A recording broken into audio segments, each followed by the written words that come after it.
अरे यार, ये SC/ST एक्ट का झमेला खत्म हुआ नहीं था, अब तुमने नई UGC की भाषण डाल दी है।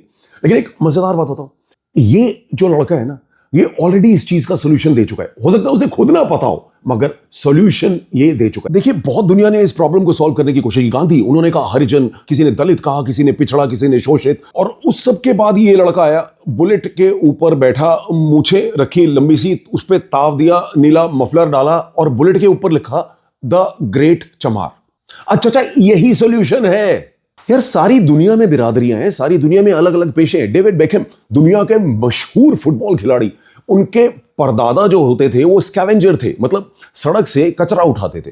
काम है, करते थे, फक्र के साथ करते थे। लेकिन डेविड बेकहम की जर्सी के पीछे बड़ा बड़ा अभी भी बेकहम ही लिखा है। ना वो अपने दादा की लीनियज छुपाने की कोशिश कर रहा, ना वो अपनी जर्सी के पीछे से अपना नाम हटाने की कोशिश कर रहा। इसी तरह से हमारी बिरादरियां हैं, किसी जमाने में किसी पेशे के साथ जुड़े हुए थे, लेकिन फिर भी फक्र रख सकते हैं अपनी बिरादरी में भी और उस काम के प्रति भी। और इसी तरह से इन बिरादरियों के बच्चे भी अब नए नए आयाम तय कर रहे हैं। जरूरत सिर्फ इतनी है कि वो प्राइड लें, फख्र महसूस करें अपनी बिरादरी के अंदर। अब चलिए, फर्ज कीजिए कि कोई आपको चिढ़ाने की कोशिश कर रहा है, लेकिन अगर आप खुद लिख रहे हैं ग्रेट चमार, यानी आप प्राइड ले रहे हैं अपनी बिरादरी में, तो फिर वो आपको कैसे ठेस पहुंचा सकता है? It's impossible.